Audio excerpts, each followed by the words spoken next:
Welcome to the Habitat Podcast, the podcast for wildlife habitat management, hunting strategy, and land stewardship. And now, your host, Jared Van Hees. Welcome to the Habitat Podcast. I'm your host, Jared Van Hees, and we're here to become better habitat managers. Welcome back, everybody. We are April 11th today when this podcast is going live. I have an awesome episode for you here with Mr. Lee Vandenbrink from West Michigan, 40-acre hunter habitat manager, small parcel series, back again, and also the owner of Aerial Wildlife Solutions, a cool new mapping company that's been on the scene here and doing some great things. So Lee is, again, a good old West Michigan boy doing stuff on small parcels. We're bringing back our small parcel series. We're going to continue that out throughout the year here. And this is a great episode. I could have talked habitat for a couple hours with this guy. It was a great time. And then towards the end, we shift gears and talk about the mapping service and software or the products there. But we're talking about timbering. We're talking about a lot of hinge cutting and bedding areas. We're talking about creating travel corridors on his property. He's had success by bringing a 4-year-old whitetail here in Michigan. Had him in bow range at 20 yards at one point in mid-October. This stuff works, guys, and we're talking to another success story here today within our small parcel series, and just really some timely stuff when it comes to getting out there and getting a lot of the timber work, the detail work, the bedding work we always talk about doing, getting that done before it gets too hot and filled with mosquitoes and the leaves from on the trees. So thanks for tuning in. I appreciate all the support. Another great podcast episode for you here today. The Northern 70 has been wrecked with ice. Still do not have power as of today. It's been out for about 12 to 13 days up there, but I did get a picture on my cell camera of a crew working on the down power lines in the driveway that a big, large pine tree fell on top of. So I imagine I'll be able to get to the cabin at least next weekend. We're going up Easter weekend, but there's still a bunch of snow on the ground, and I'm going to be just cleaning up cutting for days. And no offense, but I like cutting stuff for deer more than cleaning up cutting. So I'll be busy all Easter weekend up there. And then right from there, going to go to our Patreon member, Jeff, out in northern Wisconsin and conduct a land plan with him on his 40 acres in northern Wisconsin. So I want to thank all of our land plan clients this year. Did another visit the other day with Joe down near me with a small parcel here in the Ann Arbor area, and we'll be in Grand Rapids area next week with Mike. So guys, thank you very much for the support in the land plans. The Patreons, I can't talk about that group enough. If you heard us launch before, we are doing a Patreon hunt for Patreon members only in West Virginia, early October. Gonna go travel, put this virtual friendship group together in person at a bow archery camp in West Virginia on Scott's property. Scott's got some beautiful property down there in West Virginia. We're gonna all hang out at Scott's place and hopefully shoot some deer. So guys, as well as that, we are planning our Habitat Day for 2025. Last year we did one up at Andy Hutchins' place, the Deer Camp podcast. We hosted our Habitat Day up there on his farm. And this year I'm thinking we're going to do my 40 acres, but not quite sure yet. I'm thinking that's what we're going to do here in Southeast Michigan. But it's going to be within the first 2 weeks of August. So that way you guys can if anybody wants to come, get it on the calendar. I'm not sure. I have to clear it with the Admiral still, but if I'm looking at the calendar, I'm probably thinking the 9th of August. Could be the 2nd of August or probably the 9th of August, maybe the 16th. One of those first couple of Saturdays in August, just so we can show you guys, some food plot planting and stuff like that as one of the many facets of the Habitat Day that will be available that day to come witness and learn from. So those are about all the notifications I have. I want to thank our partners. You'll hear some spots from them throughout the show here. And guys, please tune in next week for another great episode of the Habitat Podcast. Be safe out there. Wear your chaps, wear your helmet, like I'll be doing this weekend. And we'll see you next week. Guys, if you do not have a saddle yet from Latitude Outdoors, you're missing out. And I urge you to go check them out. We are working with Latitude again this year, and their gear is my favorite gear to hunt out of and hunt with. all over the Michigan, all over Illinois, wherever I'm going. I'm rocking the Ranger 22 backpack and my full saddle setup, sticks, the whole gambit. Right now, latitudeoutdoors.com is running an outlet collection. They're calling it 30 to 35% off. I've never seen a discount that heavy on this stuff. I urge you to go over to latitudeoutdoors.com, check them out, and get yourself in a saddle. They go to a lot of different trade shows too if you want to try one out. I ran into one of theirs over at J Sporting Goods in Gaylord, Michigan. They had them on the shelf there. So if you want to get one in your hands and mess around with it first, always a cool idea. We gave away a couple at the Deer Hunter Collective the other day here in Michigan, but I'm not hunting out of anything else. Even if I didn't partner with them, I'd still be hunting out of their gear. Matter of fact, before we signed up again this year, I was like, I'm hunting out of this stuff no matter what. So it's my favorite gear to hunt out of, mobile. I'm going to set up my HP40 to be able to hunt mobile, as well as my blinds for the kids, and have this thing dialed in. Guys, Latitude Outdoors, look them up. Check out the outlet. Get yourself a saddle.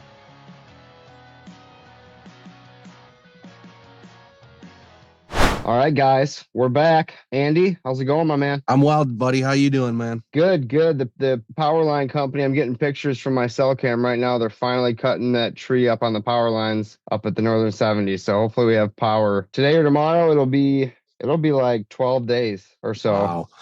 Yeah, I saw Jim posted on Facebook that he got power back. Yep. So you got to be close. Exactly. So just hoping that gets kicked off, and then we're waiting to get this special guest on here today, Mr. Lee Vandenbrink. How you doing today, Lee? Not too bad. Appreciate you guys having me on today. Yeah. Are you there now with no power? I'm back home right now. I'm downstate right now. I couldn't even get down the driveway. The big pine fell across the driveway and covered power lines. And I'm no lineman, so I really didn't feel like I should go in there hacking away at that, even though they're probably dead lines. Yeah. We're gonna be up next week for Easter though. Yeah, I haven't seen it yet, but everybody says, quote unquote, you have to see it. Yeah, so I actually have had guys reaching out to us to get drones into their property to assess their cabins that they just can't get to see if there's any trees on them, or just to see the situation. That it's wild. Oh, wow. Yeah, that's a cool service that you guys could offer as well. Yeah, I never thought we would. But right. Yeah.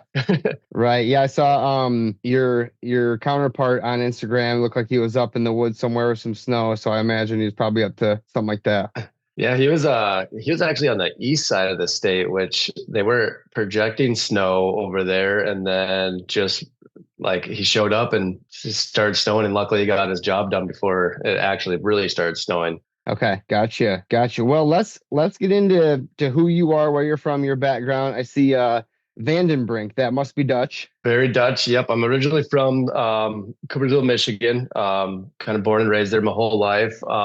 Slowly transferred over to the east side of the state in the Midland area for a while. When I worked at a production company in the outdoor industry over there for 10 or so years. And then, one good thing of COVID came is we were able to work remotely. So that allowed me to move back over towards the west side of the state and kind of be a little bit closer to the family as I raised my family. So yeah, I've been in West Michigan my whole life, but then I would say I've probably been out of the state just as much as I've lived in here too, with work and just hunting as well. Gotcha.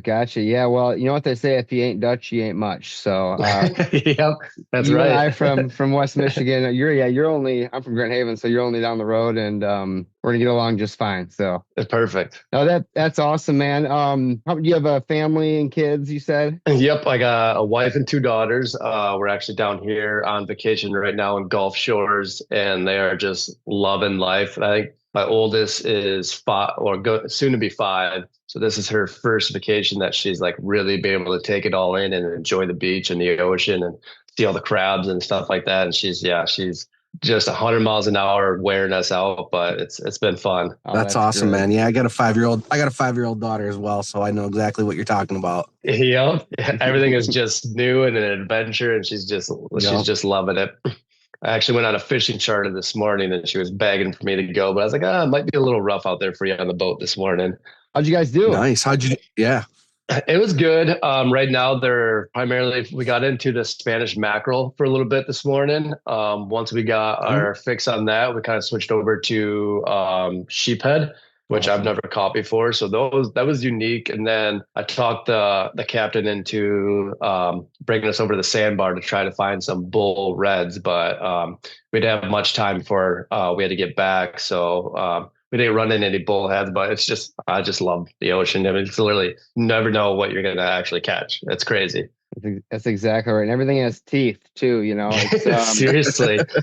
I mean, those mackerel, those are really good eating. Sheep's head is great eating. Yeah, bull reds. You're in bull red territory over there. Yeah, they said it doesn't get good till like October, which I kind of joked and said, well, you'd never find me on the ocean in October, but it's cool. I've been fortunate enough to fish like Louisiana for like reds and stuff. It's not like that, but he said yesterday they got into a school of like he figured like over 1 million fish. Like it is just wild.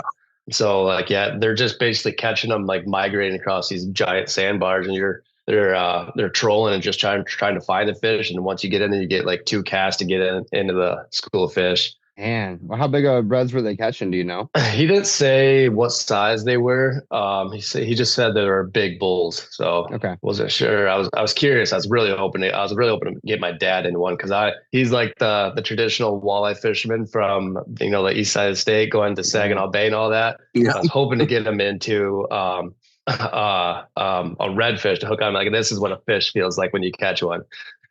Yeah, it'd be more similar to like a steelhead or whatever, yeah, on the west side. Exactly. Okay, well, great background. Tell us about how you got into hunting and kind of the property that you're on. We talk about that on the podcast, as you know, here quite a bit, land management. So love to hear your background there. Yeah, so I was fortunate enough that my dad had me out in the woods ever since I can remember. I mean, I can literally remember the first time bringing me out there. He's basically set me on a log behind our house and said, "Sit here and don't move." And he just walked off, and I was like, "Okay, what are we doing here?" And then he made a big loop and he pushed a bunch of deer to me, and like this group of doe came running by me and like almost ran me over on the log. And like from that moment on, I've been like hooked like my entire life. Killed my first deer right behind the house when I was 12 years old with a bow. Just been overly infatuated with it my entire life. Knew that I wanted to make a career of it, kind of when I grew up. And so all through high school, it was funny, like the teachers in my high school would like ask me, like, what do you want to do when you're older? I'm like, well, I'm going to be a hunting guide. And they would like look at me and be like, you can't make a career out of that. Like, I can. There's people doing it. Like, that's what I want to do. So I always had a running joke with my teachers. They're like, well, you're chasing a pretty far-fetched dream, but luckily enough, right after high school, I mean, I went directly from basically high school I did a 2-week camp in Texas that it was called a guiding school. I didn't know much about it, so it was an interesting experience, but went to the guiding school. I basically looked at it as just kind of getting like your foot in the door in the industry potentially. Did that, and as soon as I got back from there, ended up doing the complete opposite and went to Montana.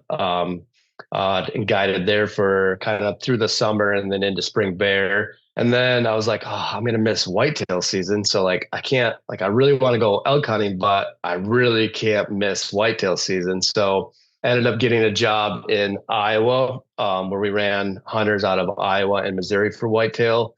Wow. Guided there for a couple of years. Then went to Ohio after that, guided there for 3 or 4 years. And then really long story longer, we brought a TV show out hunting, and I was watching the camera guy go out in the woods with the hunter, and I was like, well, here I am just basically dropping them off at the road and saying, follow these ribbons and, go this way. The camera guy actually gets to go out into the field and like he's experiencing the hunt the entire time. So I was like, I need to do that. So me and my buddy started filming each other's hunts, applied for this show to be a pro staff member way back in the day. And they basically said like, hey, there's a little bit more to this whole filming thing than just like pointing a camera and hoping to get the deer on camera. So I was like, okay. So went to a film school, actually ended up falling in love with the cinematography and the actual film work of it just as much as I do the hunting part of it. So got a job with Rusted Rooster Media out of Michigan. That's with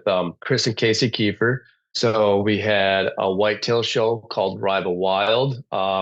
And then also had some more extreme like backcountry survival shows. One was called Drops. So we'd get dropped off in the middle of Alaska for 30 days with no food and just basically hunt or survive. And I mean, I was just living my dream. So that kind of just transpired into just, I mean, every single day, all day long, I've just been in the field. Wow, no kidding. Nice. Yeah, I'm familiar with all those shows. So were you the camera guy on the Dropped projects then?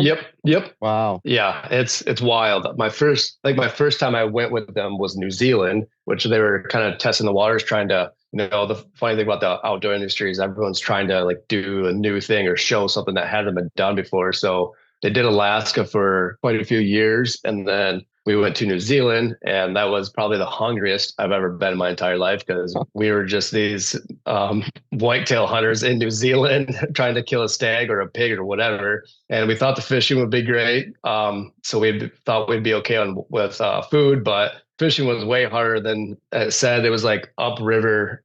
They just getting downpoured with rain the entire time. So like the river was dirty. Fishing was really tough. And I think we went like we'd get dropped off and we would travel like 90 miles down the river to our extraction point over the month. And like we fished like the whole time and hunted the whole time. And like the only thing that we had to eat was these feral goats that we ran into. And that was just long. That does not taste good. Really? Were you on the North Island or the South Island? South Island. Okay. Yeah, they just have like these. It was funny because like we're like really hungry, and this is probably like day 10 or 15. Like really, really hungry. We get into this pack or flock or whatever they're called of goats, and we saw this like really big billy and had like this sweet curl, and like we would need to kill that one. So we're going in after it, and like I'll never forget. Like I was filming, like we're like very serious because like we are hunting to survive in essence, and so like we're really serious into the hunt. But then all of a sudden, all these goats are just like going bah all around us, and like I just remember sitting there like, what in the world are we like? What does this come to? Like we're just we're going in a funny goat farm right now hunting. And so we ended up getting the big old ram, and come to find out that was a bad idea because those ones taste the worst. So, so yeah, it was it's all been great experiences. Yeah, like I said, we did the whitetail show. I spent probably just over 60 days a year in the tree stand filming with Chris. So a lot of tree stand sits and a lot of crazy backcountry experiences. Yeah, so you kind of did live your dream or your goal of a dream from high school. Yeah, there and chasing that down. That's awesome, man. It's been wild. There hasn't been too many countries and too many species that I haven't been a part of the hunt, filming the hunt. So I've got to witness and experience it all. I mean, we even did last year. I was in Peru hunting a subspecies of a whitetail, which I never knew existed or was a thing. But yeah, we were at like 11,000 elevation hunting, considered a whitetail deer. No way. Yeah, and it was dry and hot and not easy. Is there anything that you learned from the Peru whitetail or any of these over the pond excursions that you relate back to your hunting now that might give you an advantage compared to the normal guy? Yeah, I wouldn't say it gives me an advantage. What I really enjoy about it is seeing how each unique species or each animal is different. The tactics are just a little bit different, but at the end of the day, they all kind of transpire back to, your bread and butter tactics. So I'd say I've learned a lot, but at the end of the day, like I said, it's all your basic knowledge of, obviously playing the wind, getting your vantage point, stuff like that. It all comes back to that. But what I like about it is just seeing the different techniques along the way that guys use, like the little things like, trying to think of an example, like when we were I think it's more of like the survival backcountry types of things that I really get intrigued by. Like guys pointing out different types of plants and stuff like that. Like, don't touch that plant because that will bring us to the hospital real soon. Or like, this plant is actually, you got sunburn, so break it in half and spread all over it, and it works like aloe and stuff like that. Like, that's the coolest part about the experiences. You're always learning something, and each species is so different when it comes down to it. But like, it all goes back to your home roots of what you were doing in your backyard shooting Tweety birds at 10 years old. So yeah, I can see your perspective. Oh, sorry, Andy. No, On you're good. your Go ahead. Oh, I see you have a question. Sorry. On your perspective is kind of coming from like a hunting guide side of things with the tactics. And my perspective, I'm a big hunter obviously too, but the habitat side of things, like what I've noticed in the US, at least, no matter if you're in Mississippi or Michigan, the principles are still very similar. What was like the Peru habitat like? Were you focused on a food source, that whole thing? No, it was they haven't had rain there in I think it was over a year. So it was as dry Oh as it no. can as like and but it's crazy like you're walking around these vast mountains and you basically compare it to like they call it the desert ghost or like blacktail and species like that where you like they're just hung up under these shade bushes during it's like high heat during the middle of the day when they're in high heat, they're basically finding the biggest cactus that is producing the most shade. And they don't venture too far from water, but water's so scarce around there.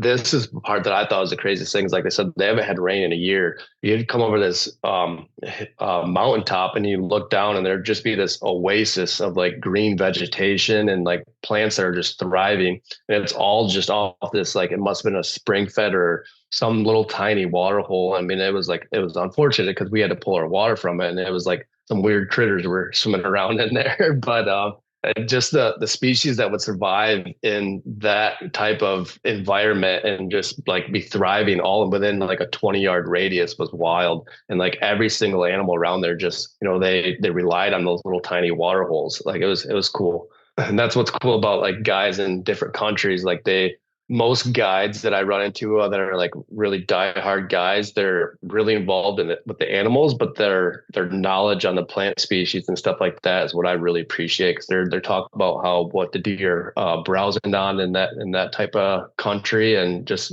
it ranges so drastically. All right.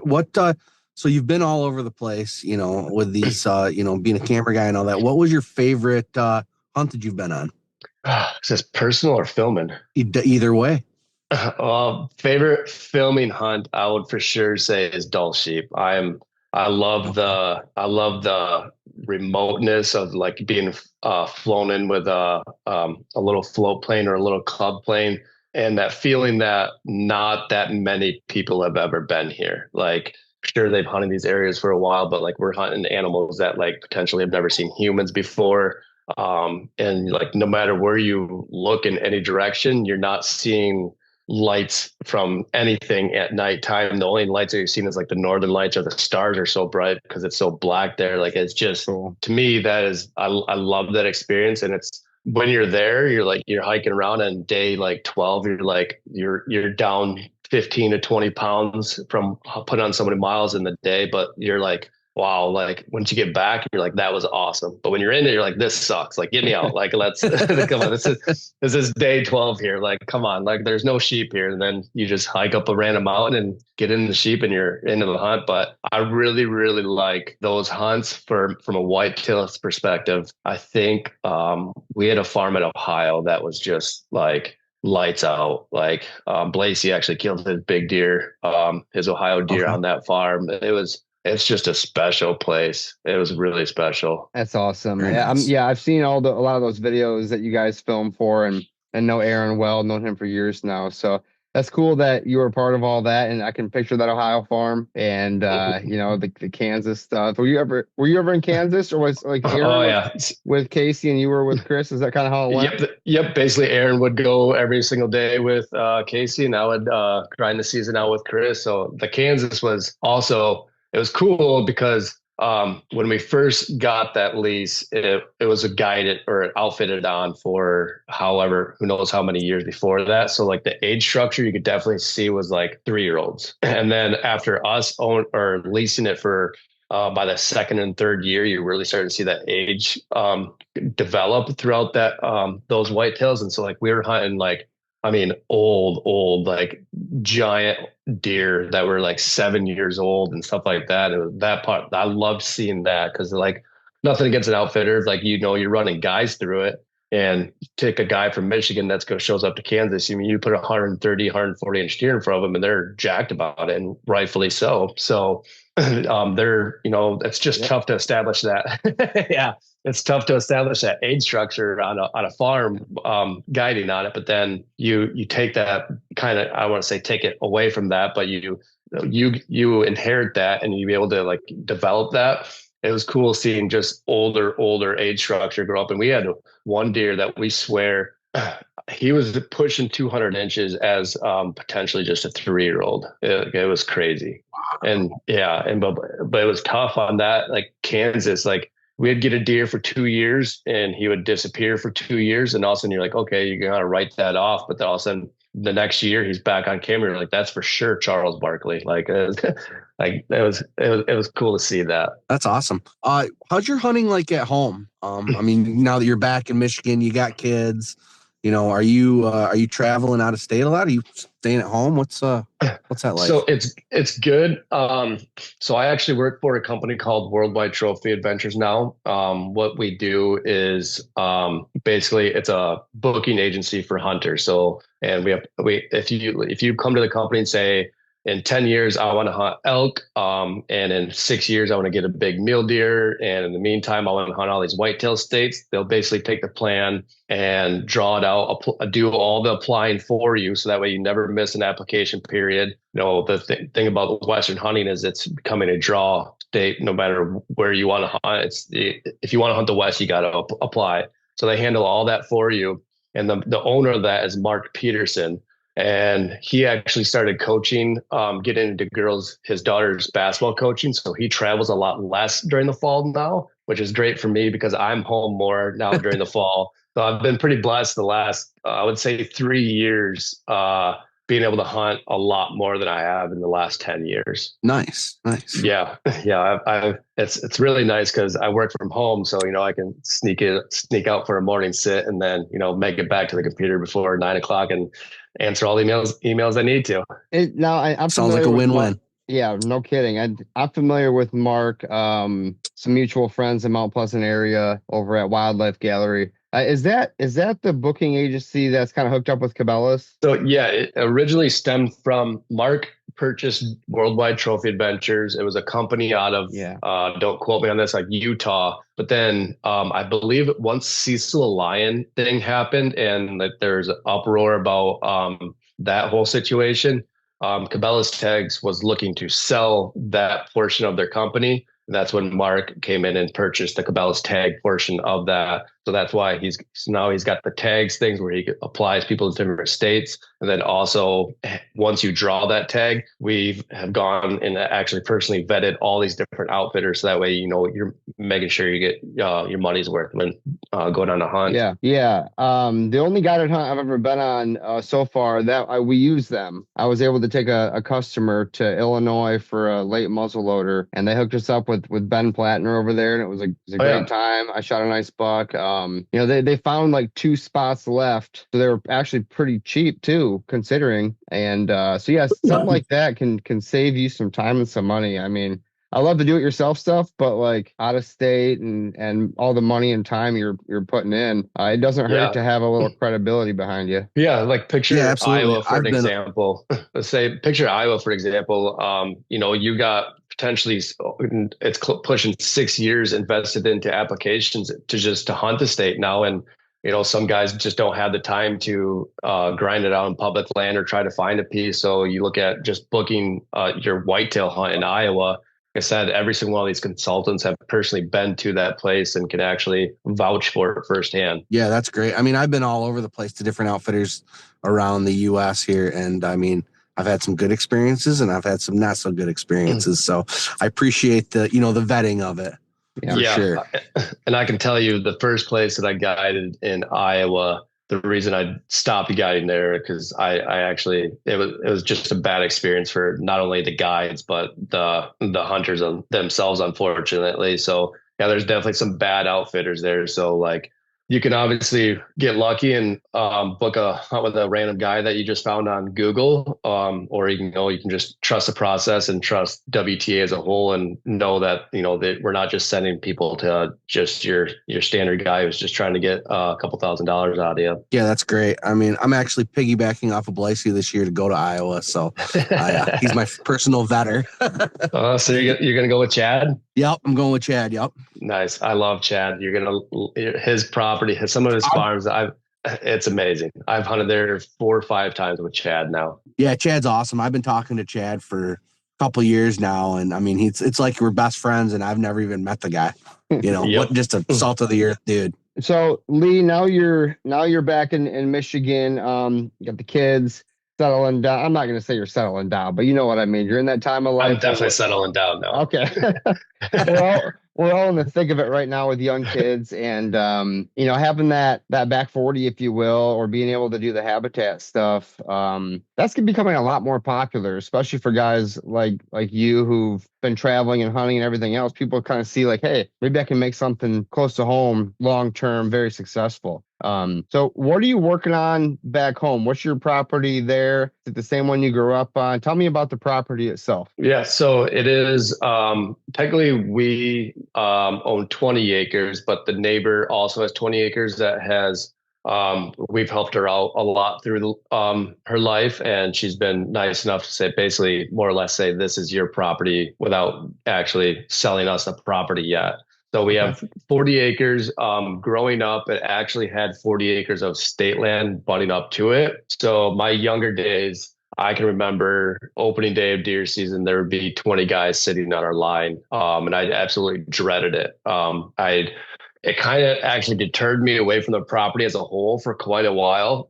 For one, I was able to obviously go out and see all these amazing different states and different properties and hunt some of the most managed properties I've ever seen. And it really kind of deterred me when I would actually be home of like wanting to go out, because I'm like, why am I going out behind the house when, I just got back from a week and a half of hunting in Kansas and had just passed up 340-inch deer the first morning. Like it was such a big difference that like I kind of got the stigma of like, I don't want to say I'm too good for Michigan, but it was probably more like Michigan's not good enough for what I want, which was, looking back, it was really unfortunate because I missed probably a lot of potential good hunting over that time. But once I kind of stopped traveling more in the fall and I was home more, and having a property, obviously with kids now, I can't be traveling away every single week like I used to when I was growing up. But having a property closer to home now, I started seeing, like you were seeing like on Facebook and everything like that, nicer deer in the area being shot. And so I just thought like, what can I need to do something to make this experience better? Because I'm here, I have to take it for what it is, which was a big learning curve for me too. Like, in different states, I have no problem passing up a 140-inch deer, but in Michigan, I still want to, hold myself to a certain age class of whitetail. So like, how do I get 4-year-olds to how can I even see a 4-year-old on this property? Like, that's my goal. I just want to see one 4-year-old, like something that I consider mature. And how do I do that? And I don't know what really swung me to really start diving into the habitat side of things. I really don't know what it was. I don't know if it was just a certain video that I saw or what, but I remember the first time I ever saw a hinge cut online, I was like, well, yeah, I'll try it. And I just went out and just started dropping trees. Like it's yeah, I was basically just dropping trees. But the thing is, that year I started noticing deer were actually like living in there now. So I was like, oh, like, no matter how bad this looks right now, I must have done something right, because now there's like a family group or two of does like actually living in this. So once I saw that, that's kind of like what really probably drove the craziness that I am now of like, what else can I do? How many different things can I do? What can I play with? What works? What doesn't work? And it's just been fueling the fire since. It's gone from, I bet, growing up on that property my entire life, hunting it. Probably when I was a kid, I would literally hunt it every day, which was probably part of the reason I didn't see that much back then. But it went from, I mean, I don't think I've ever seen I've never seen a 3-year-old deer on that property, hands down for sure. And the first year that I started implementing just the smallest amount of habitat work, it went from never seen a 3-year-old to I was hunting a 140-inch deer the first year. Like I was like, I mean, in Michigan, which I never thought I would. I like truly said that I would never hunt a 40-inch deer in Michigan. And it was year 2 into really developing the property. And like I told you, like, I mean, the stereotypical line of like, you build it, they will come. It couldn't be any closer to the truth. Like I was just developing these areas that the deer felt safe and actually wanted to use a property. And next thing you know, I didn't want to go out to Kansas or Iowa or anything like that. Cause like, I'm like, I have a 140-inch deer behind my house. Like never had that in my life. Like I need to like keep doing everything that I can to my goal now is to have 2 4-year-olds on the property. So like, obviously on 40 acres, you can't hold the deer on your property, but it's very true that you can make them spend a lot of time on your property. And I know speaking with my neighbors now, I'll show them trail camera pictures and they're the property right next to us and they said they've never seen that deer before. So yeah, it's quite something. I cannot wait to plant switchgrass with my downburst cedar. The DSA 60 drop cedar from Doug over at Downburst is an awesome unit. I planted all my food plots with it last year, and I will be planting my switchgrass with it this year. Switchgrass seed is extremely expensive, and I need to dial in exactly how much I put down for my screening I'm gonna do by the road, around the food plots, and I can dial in an exact amount of seed with the Downburst Cedar DS 860. Guys, check them out, downburstcedars.com. Tell them I sent you. Doug is the man there over at Downburst. Oh man, you're making me smile over here. It's like so obvious that this stuff works. And it's just so cool to hear another story about putting in this extra work and making hunting better by doing the work. Like you can go make your property better if you go do it. It's that simple. Yeah. And really what I found, like, yes, it definitely obviously helps to know what you're doing. Like I didn't know what tree species I was cutting. I didn't know why I was cutting it. I was just cutting trees down. Had no idea that I was actually putting more sunlight to the floor. Didn't think about any of that. I just thought there's trees laying on the ground. The deer can tuck up next to them. I was going down a rabbit hole. I don't know where I was going with it, but it was just crazy. Like even the little bit that I did know, which was nothing, it benefited the property every single time I got that chainsaw out. I love it. I think that's a good tip for the listeners too. Like some guys will get, paralysis by analysis and just not do anything. And I think you can't screw anything up really. So good for you for getting out there and taking the plunge and starting that. I want to kind of hear about year 1 and year 2 when you quote unquote didn't know what you were doing. What were you doing out there? How does this property shape up too? Like, is it a full wood lot? How's it work? Yeah, so it's a full 40-acre section of woods. My dad had it logged. He had a good cutting on it. I remember, I don't remember what year it was. I was pretty young, but I remember he had a pretty good selection of trees that were cut out. And I remember it grew up thick for like 2 or 3 years. And then I would start seeing like more bucks, and then canopy would come across, and like it was just an oasis of just nothing but soft maple trees that were like the sunlight never touched the floor. So it's a perfectly square section. On the back side of it, it butts up next to probably 100-acre field. It used to be all pine trees, but the guy cleared it out and started doing crop in it probably 5 or 6 years ago now. So that once he did that, we started seeing a lot more deer, and it made the deer use our property more. Just instead of walking across this giant field, they're obviously staying in the cover and with a little cover that it had at the time. So basically, when I started, it was just a giant mature stand of trees. And there's a couple of like wetter areas that I've been playing around with as I learn more of developing those and seeing just the different types of species that grow in just that different soil type. But year 1 was just cutting random trees down for no rhyme or reason. And I noticed that deer were starting to use it. So then year 2 was a more aggressive approach. And that's when I started learning about, like getting sunlight to the forest floor, all this. And so I picked a different section to work on year 2, and I went pretty extreme with it. Like I probably spent I would say 3 months of going out there every opportunity that I can, and I was dropping trees, like a lot of Nice. trees.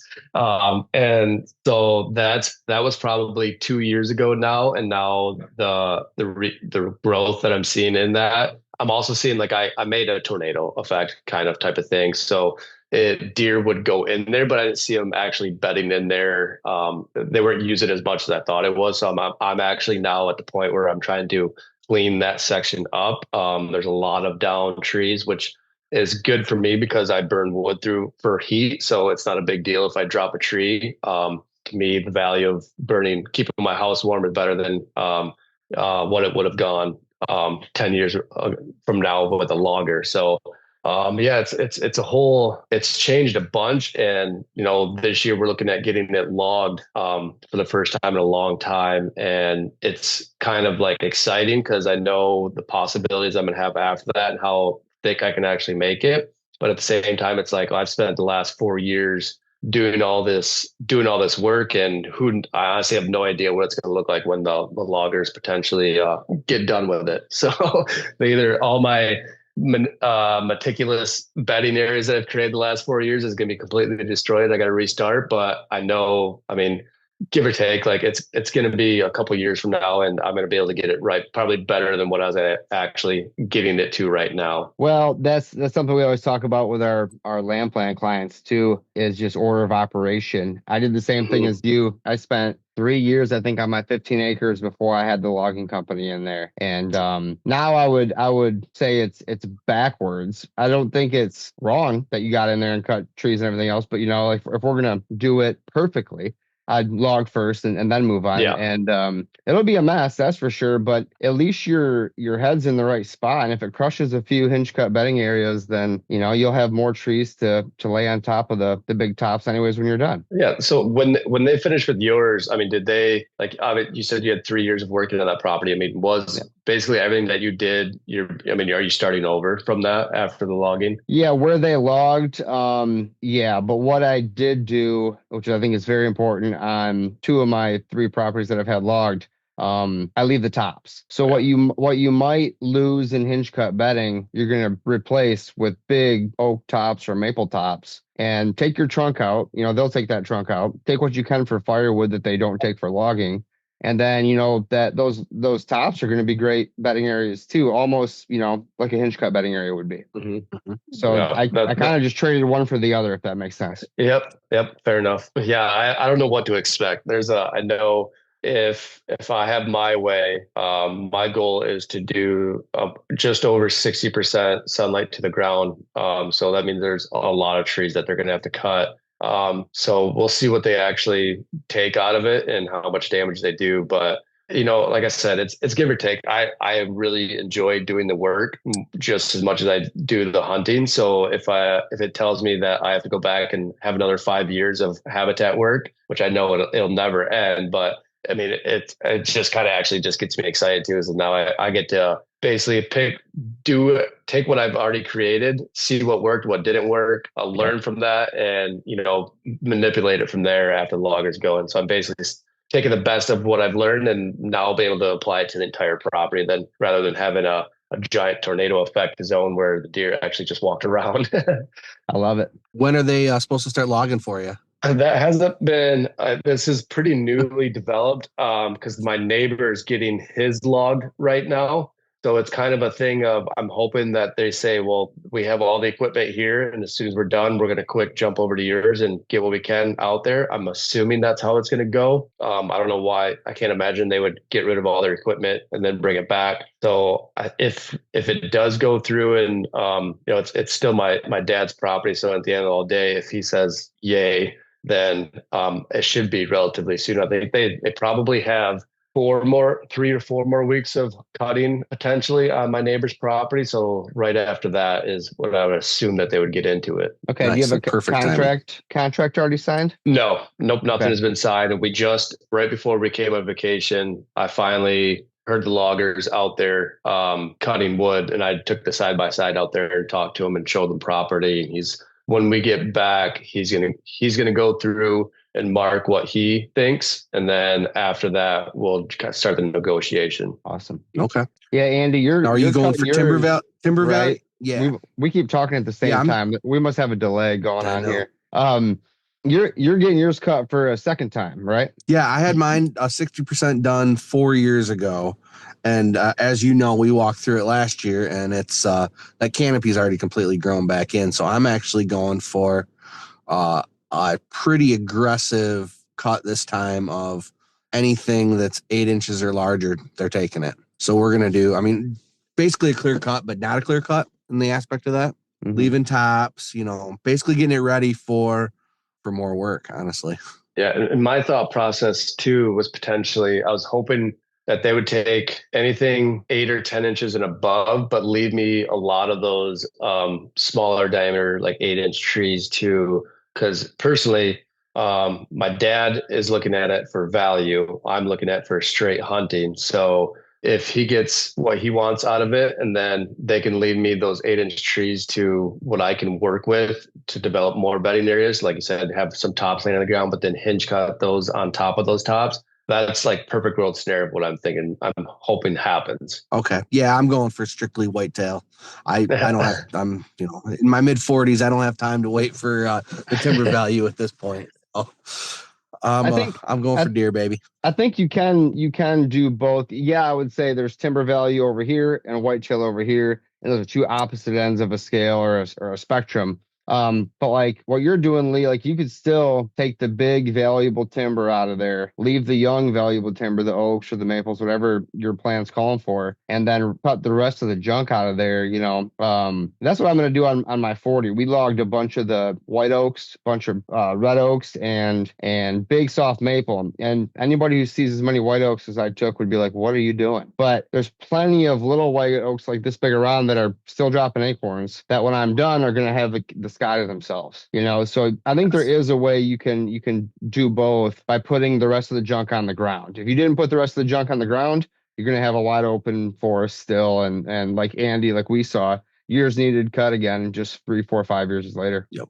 Yeah. And I'm curious, I really like taking those like 6-inch soft maples, and I really want a lot of those to stay just to manipulate. I've had such good luck the last 2 years manipulating deer movement with hinge cutting those or falling them.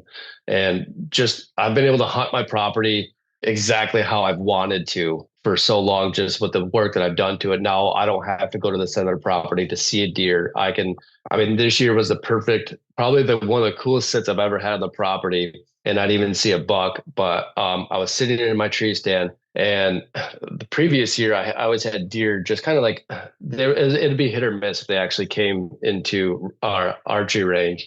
And so I made a wall blocking them from going in one end, and then made this. To me, it's a beautiful travel corridor. And I was sitting in my tree stand. It was early season, and I saw a group of 6 doe that came out to the neighbor's bean field.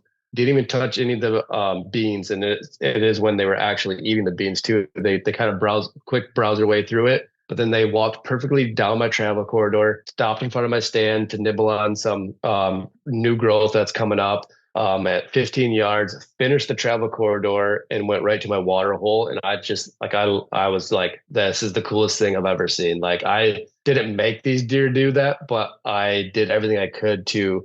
5 years ago, those deer if they would have walked on our property, who knows where they would have gone on the property. But with like being able to manipulate them with their movement with the little trees, that has completely moved my desire to do more improvements through the roof. Exactly. They read the script. They did, and that's hard to do in deer hunting. I was just gonna ask you for an example of how you manipulated the deer, and you just gave it. So that's perfect. Before we get to AWS here, how exactly did you create that corridor? Did you hinge cut? Did you fell? Did you make fences out of the trees on their side? Tell me a little bit more about what that looked like. Yeah, so we do some work with a buddy named Colin at Legendary. I always want to say called Legendary Habitat. And we're doing some video work with them, and he was telling me about these walls of cover and stuff like that.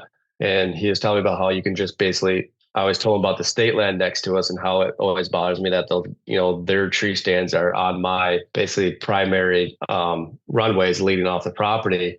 So he said, just move them. And I was like, what do you mean? I can't just pick up this deer trail and move it over to my stand. He goes, yes, you can. And he said, see this tree, and this tree? He goes, just make a blockade. And I was like, okay. So I know my dad didn't like it because he saw a lot of valuable trees being dropped down, but I dropped them and I made a wall to where every guy who owns a state land next to me, there would always be a tree stand there. I basically blocked our property off of that tree stand location with a giant wall that a deer absolutely cannot get through. I've seen a lot of deer bedded up against it, but they're not walking through it. And then for the actual travel corridor, I had probably every 5 foot, I would take a soft maple or whatever is available. A lot of beech trees too. Unfortunately, there's a lot of beech trees growing on there, but I've really started to like those for one. There's usually always around my stand site, so I'll hinge those and put a wall in front of my stand so the deer can't see me getting into that stand. So it serves no food value purpose really, but it just creates a blockade of these leaves that the deer can't see me. So I'm able to get into that spot, and the deer usually bed probably 60 yards from there. When they're bedded in there, I'm able to get to that tree stand. They can't see me. And then I just have trees falling off to the left and right. And I tied what they normally do into where I wanted them to go. So on the very corner of the property, when they come off the neighbors, basically I made them come to a safer section of if they go through the other property, it's very hard for that neighbor to get into that spot. So if they do get into that spot, their wind's probably going to be wrong anyways. So it made it really hard for them to kill those deer that are traveling on my back corner, coming through this like nicely laid off, brushy. I call it brushy because there's a lot of beaches bent over, but it's a very secure travel corridor that I have just this one I have one shooting lane that I can see them coming through the travel corridor. Then I have obviously the good one in front of me where I can shoot them. And then the rest of the way, all the way to the water hole, they can go 10 to 15 yards either direction and never be seen by anybody as soon as they come off that travel corridor. That's awesome. And I think with what you said there, any of that, even if your neighbor does come in with this bad wind or the guys at state land do come in, they're going to bump those deer right back towards your non-pressured area, right? So yeah. And like I said, that wall that I created, it's nothing fancy. It's just a straight up wall. I know Colin calls them walls of cover. And like I said, the deer can't go through it, but they bed up against it a lot. And what I find is they're bedding up against it and then looking out to the state land. So they're facing the state land. So any guy that tries to get in a stand near our property line, they don't stand a chance because the deer are already watching them walk into their stand. It's been pretty cool to see. Yeah, that's awesome. It sounds like a lot of Jim Ward talk right there too. So that's pretty awesome. Yep. So now Aerial Wildlife Solutions. I have this pretty cool map on the wall behind me of my HP 40. How did this idea come to mind, and how long you been doing? Let's hear about this. Where this came from? Yeah, so AWS or Aerial Wildlife Solutions came to me by mistake, 100% by mistake. Obviously, with my career in the film world of hunting, I've been flying drones for the last 15 years. So I knew a lot about drones, and then we, just like everybody else on the planet, saw that first viral video of a guy finding a deer with a thermal drone. And literally, I'm pretty sure that first day, I texted my buddy and said, we need to buy one. No questions asked, we're buying one. So we bought a thermal drone and had it all summer long. We were getting ready to do deer recovery all through the fall. It hasn't really picked up yet. The guy hasn't, the drone deer recovery guy hasn't completely blown up. It's kind of still secret. No one else in Michigan has a thermal drone. So I was looking really forward to being the first guy in Michigan to recover deer with it. And then right before, I would say it was 4 months before deer season came about that year, Michigan came out and said that deer recovery was going to be illegal with thermal drones. So honestly, like we just kind of looked at each other and said, well, shit, we just bought a really nice drone that we can't actually use. So like, I have no idea what we're going to do with this. And I was just playing with it one day and I saw this, it was a mapping feature, and I had no idea. I've never heard of it before in my life. Even with 10 years of flying drones, I had no idea that what this mapping feature was. So I was playing with the controller, looking down at it, and I set up a flight route of my house, and I was like, okay, so like I made a box around that 40 acres, and I was like, well, let's put this thing in the air and see what actually it does. So the drone took off and it started flying to where I had the start point, and then the camera angle pointed straight down to the ground, and then it just started like flying and taking these individual pictures. I was like, okay, this is cool, but I still don't know what this actually does. Got the drone back once it was finished, and I was like, okay, I got to figure out what I have to do with all these pictures now, and what does it serve. So long story short, I figured out that it actually, with each one of those individual pictures, I think on 40 acres, it took 1,500 individual pictures. So I did some research, figured out what it was actually doing, found a trial software that I could take those pictures, run it through this software, and it takes every single one of those individual images, lines them up perfectly with the next image, and it creates one map of it. And as soon as I figured that part out and understood what was happening, I was like, all the lights started going off my head. Like, this is, because I got this map on my computer, and I was looking at our family property, and I could literally see my tree stand in the tree. I'm like, this is amazing. So from there, it's been full tilt. This is, we have something here. So my buddy and I started just flying these properties.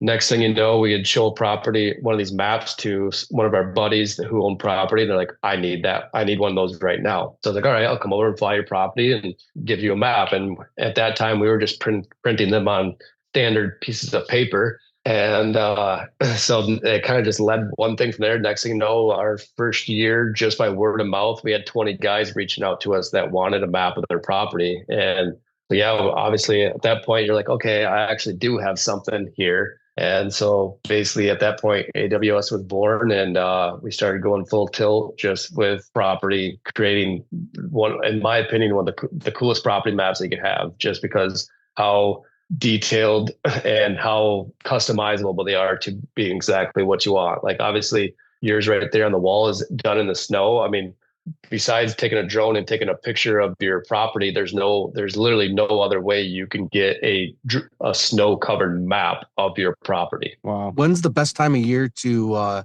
do this, to have you out?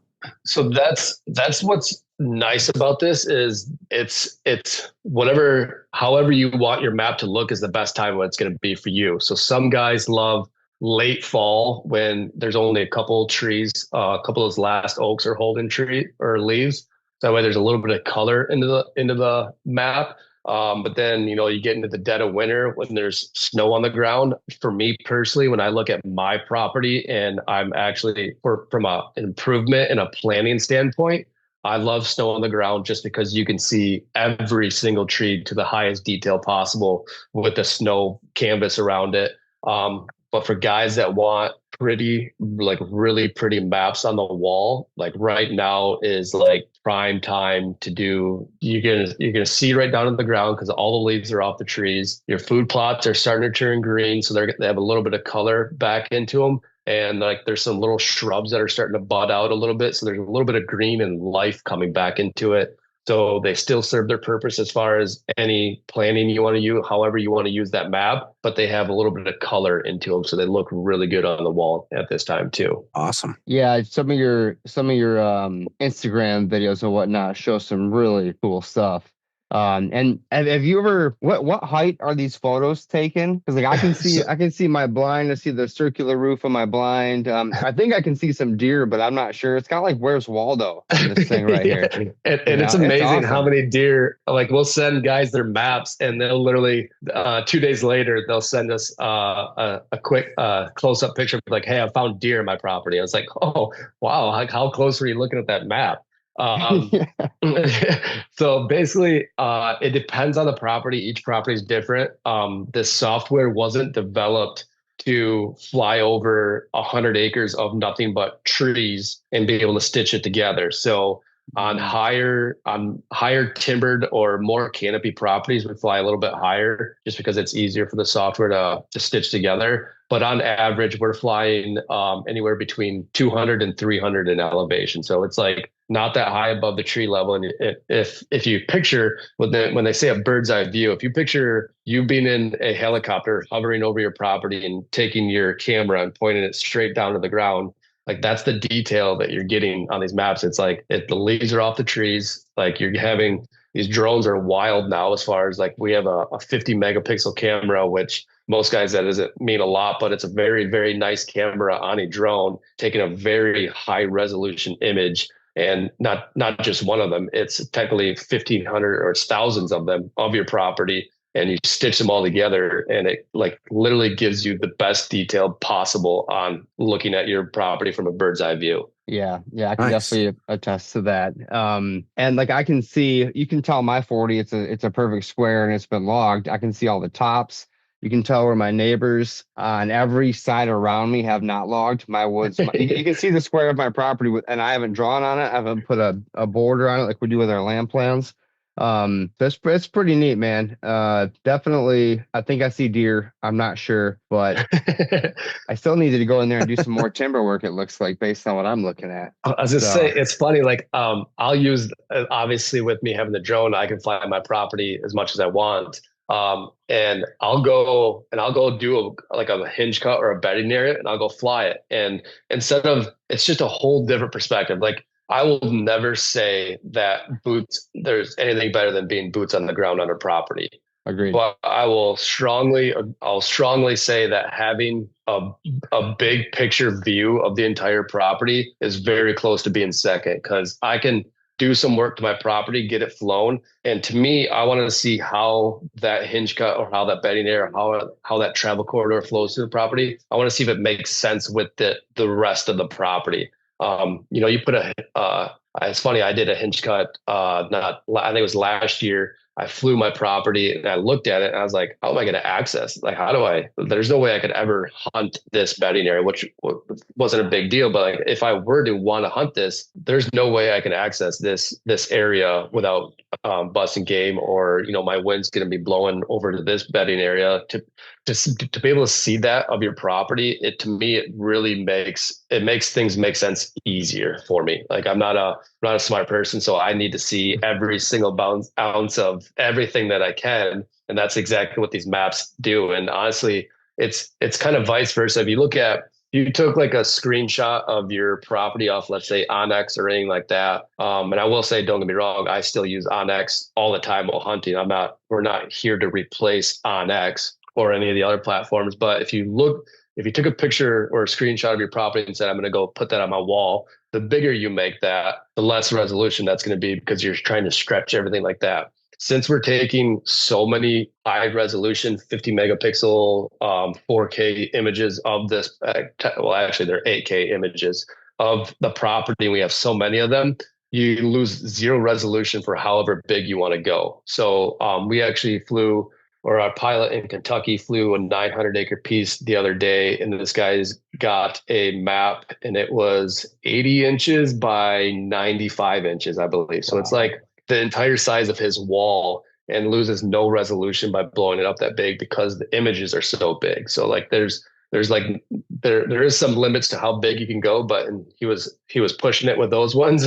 But it's like, to me, sitting back and looking at your entire big picture of your property, I absolutely love it. And it goes so well in the habitat world. And I was so lucky that I have such a passion for it, because to be able to combine those two, I've absolutely loved, because we work with a lot of habitat managers that like fly the property, and they basically send us their land plans, and then we can get that printed on a transparent layer, and you can overlay that over your map, so you can still see all the trees, your box blinds, your food plots, with your habitat plan overlaying over top of that. and you can see, does this make sense? Does this travel corridor actually make sense? Or do I need to move this tree stand? Does this food plot make sense here? Or whatever you want to learn about your property, it just makes it make more sense to me personally. Oh yeah, I love it. That makes sense to me. And I think that transparent layer you guys just came out with is really unique. I can't wait to try that out. I'm pretty excited about it. It's still developing in the making, because it was like we thought about it right before I went to the Iowa Deer Classic, and I took my plan that I created on X. And to my point again, like when you're looking at your habitat plan on X, it's great to build and everything like that with, but you're looking at a tiny screen, and you're always having to like scroll over to the left or scroll over to the right or zoom in or zoom out. When it's on the wall and you have your entire habitat plan on a 40-inch by 40-inch size print, you see the big picture of that property, and that's what I love about them. That's way cool. Tell me about pricing. What's your average, or how do you guys break down pricing for this? Because 900 acres on a wall is probably a different price than this 40-acre square here, right? So yeah, so it's based off acreage. We charge a standard $350 up to 120 acres for a pilot to come out and fly that property. Anything over 120 acres is just $1 more per acre. So it's $350 up to 120 acres, and then $1 more per acre, anything over 120 acres. So it's in my opinion, it's very affordable for having a guy actually drive to your property, get the drone in the air, take all those images, run it through software. We take that finished image, we edit it, make it look pretty, fix any errors that could potentially have gone wrong on the stitching. And then from the printing side of it, this is where we're very flexible on, what that person wants. We have prints that you can get $40 and have a 24 by 24 inch print, or you can go all the way up to like a really, really nice $400 print. That material that guy got, that 80 by 90 size inch print, I mean, the material isn't as nice to print on, but you can get such a large size of it that guys have liked it, and it was like a $200 print. So really, it's really, when you look at it, it's very affordable for how much work actually goes into this. Yeah, and the details there, guys, like it's pretty awesome. Can you, on this material here, I don't know if you recall what this material was, can you write on it, draw on it, erase marker on it? Or what do you recommend for people who want to do that? Yeah, so we have a lot of different printing options. One is yours right there is kind of like our standard. It's basically an 11 mil photo poster with a 12 mil laminate over top of that. So you can draw all over it. I don't recommend drawing on it and leaving the marker on there for an extended amount of time, but you're happy to draw all over it, spray it, wipe it clean, and be good. You can roll that one up, bring it in the truck with you, bring it to the property. Realtors really like that one a lot for, actually showing up to a property, laying that map down on their tailgate and saying, well, this is the property, here's where we're going to go and whatnot. The next version up, I would say, is our aluminum version. So it's an aluminum piece of sheet metal that it gets directly printed onto there. So from the detail perspective, it's incredible the detail you get on that, and it's a very strong, rigid. It comes with a float back frame, so it kind of stands off the wall. You don't have to get anything to put a frame around it or anything like that. It comes with all the hardware you need. And then what we actually just came out with, which when we did your property, it wasn't quite ready yet. We went through a lot of trials and tribulations on the printing side of finding the best route to do this, but we now have a magnetic and dry erasable printing option. So you think about just drawing your entire habitat plan on this map. You can do that, use different colors for different, just like when you guys build them online, different colors for different reasons. Yeah. But then you can also take magnets and place them where all your tree stands are. I like it because I move cameras so much during the season that I use a different color magnet and place it where all my camera locations are. And funny story, I actually used that this year to actually pattern, I would say pattern, but to get a better idea on how to hunt this deer that I had this year. So it actually came in a very, very high value having these magnets. What I did was I took a marker. I didn't have enough magnets at the time because we were trying to figure out which magnets work the best. and I moved my camera so much for this deer this year, but I took a marker, and every time I got a picture of this deer, I would put a red dot for a west wind where I got that picture of that deer. And this deer was he did not like the cameras at all. I would say every time I got a picture of him, I'd get like maybe one, if I was lucky, two pictures of this deer, and then I would not get a picture of him. But I knew he was living in this area. So what I did is every time I moved a camera, I would get a picture of him. So west winds, all my red dots were on the map. If I got a picture of a north wind, I would take a different color marker and put all the north winds on blue dots. And same thing with south and east. And I think it was like October 11th or 15th this year. We had a good cold front with it was an east wind, which was not very. I mean, we had a lot of east winds this year, but we had a cold front with an east wind, and I knew on my map it was crazy how it laid out. You could literally see almost like this deer's travel corridor on an east wind on how he checked these. At that point, he was starting to kind of get downwind of the bedding areas that I created. And it was like it was a dotted line of like, where do you want to sit? Where do you want to shoot me at? It was cool. Nice. It was cool. And I actually got on him that day, but I went in to a spot with a saddle, and I did not have a shooting lane, and he walked past me at 20 yards. No way. Wow. Yep. Oh no.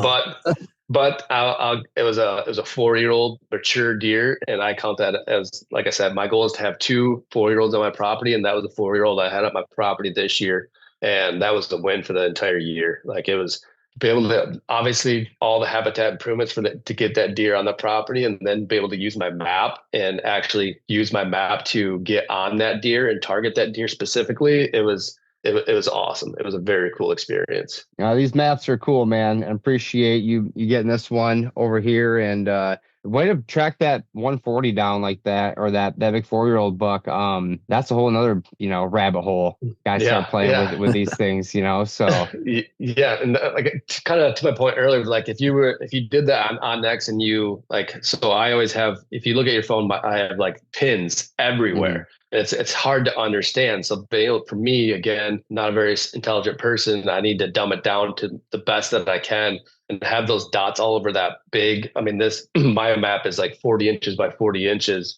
And so the trees are like almost lifelike on the thing. And so to see that his entire, the past 3 weeks of his entire life all laid out on my map, it was great. It was very cool. That's awesome. These, we get calls all the time of how how guys are using these maps in different ways. And I think that's the coolest part about this is some guys are using them to graze cattle. They get a scale of their map to what they want it to be, and they can basically plan out exactly where they're going to graze their cattle and mark it out on their map. Real estate guys, or guys that are actually buying and flipping properties, it's really easy to tell somebody that, hey, I've spent the last 2 years doing all this improvements to your property, but guys are actually having us fly their property on day one when they buy it, and 2 years down the road, we'll fly it again. And to literally see the differences on the map of all the improvements that you've done to that property. I've never bought property, but I'm pretty sure I would show up and say, take my money. I can actually see that this property has been developed for whitetail. And if you're looking at from a buyer's perspective, is this what you want? Because you're seeing exactly what the entire property is. It's not, and that's what's so nice about us doing this when the leaves are off. It's not just a green canvas that you're looking at on your phone. It's leaf off imagery. I mean, you can see, like you said, you can see the tops that are laying on the ground of the detail that we're able to get out of these. So it's showing you everything that you want to see on a property. Okay. How far are you guys out right now? Looking out? That's been not an issue with us. It's probably a good thing and a bad thing, but I have a network of 25 different pilots right now. So we cover we have 4 pilots in Michigan, 2 pilots in Ohio. I have 4 guys in Wisconsin, 3 guys in Iowa. We're covering the entire Midwest right now, and we're starting to get into the southern states too, because I didn't know this at the time, but apparently those southern boys really like their property, and they have a lot of it and big sections of property. So I have a network of 25 pilots right now. So the way it works is once somebody calls us, I get all the information that I need to know, basically an address or coordinates to that property. And usually if the weather gives us a good opportunity, within 2 weeks, that property will be flown. But most of the time, I would say, most of the time, well, in Michigan, luckily, we're blessed with an insane amount of cloudy days. So it's really easy for us to get to that property that first week. It's not good for people that like the sunlight, but for mapping, it's great because we only fly properties on cloudy days. Just from a photography background and video background, my last 10 years, I see the value in getting you the best image possible. And for us to do that is on a cloudy day. On sunny days, you get like if a pilot showed up and flew your property, you'd have shadows from every single tree stretching across the property, potentially like covering what you want to see. So we only fly on cloudy days, and it's just this clean, perfect image of your property. So being able to do that, like I said, we're usually within 2 weeks. We've had customers in Missouri. Apparently they get a lot of sunlight in Missouri. So they have waited up to like 3 weeks to get a property, but it's usually 1 to 2 weeks. Well, I'm sold. Take my money. There we go. And just got to send me a pin. Yeah, you might be the only person I know in Michigan who looks for cloudy days. And if you could design a business on that to where your days off are always the sunny days and you work on cloudy days, holy cow, man. Yeah. It's like I said, it's Michigan's set up pretty ideal for this. Like I said, in Missouri, guys are seeing a lot more sunny days, so they have to be a little more patient with us. But as soon as I explain to a client the process and understand, like, I can do it on a sunny day, but I'm guaranteeing you the absolute best results possible just by potentially waiting for a week and a half. Everyone's been more than understanding and very cool about, it's still an investment in your property, and I understand. I take that to heart. So I want to give you the best results, and if you're willing to wait for those, you're going to be happy with your map. Awesome. Well, Lee, thank you very much for your time today, my friend. Tell everybody how they can reach out and get a hold of you guys and check out these maps in person or online or whatever. Yeah. We're on all the social media platforms known to mankind, TikTok to Facebook.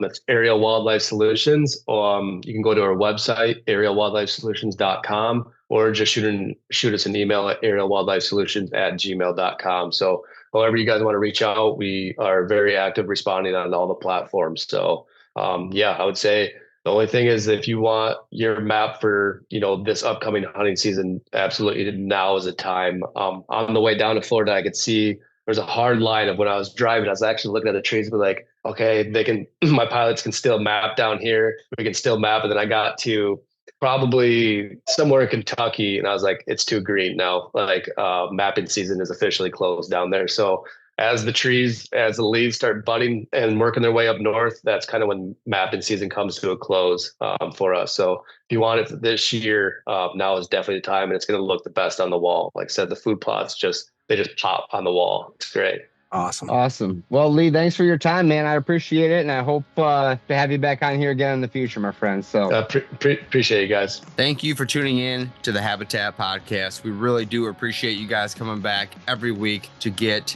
this awesome Habitat content, and we would appreciate it if you went to iTunes, Spotify, wherever you listen to this podcast, and leave us a 5-star review. That helps us continue to grow and trend in the right direction, attract new listeners, and help us provide better content in the future. Guys, we have a website full of resources. We have a blog on the website. We have YouTube, Facebook, Instagram, all linked up at habitatpodcast.com. Our land plan services, merchandise, decals, hats, t-shirts, and I give away a free 5-inch decal to anyone who leaves us a review on Apple iTunes. Really appreciate it. I want to thank our partners, Downburst Cedars, Vitalize Seed Company, Morse Nursery, Packer Max Cultipackers, Stealth Outdoors, First Light Latitude Outdoors, United Country Midwest Lifestyle Properties, and Exodus Outdoor Gear. Thanks again, guys. We'll be back next week with another great episode of the Habitat Podcast. Thanks for tuning in.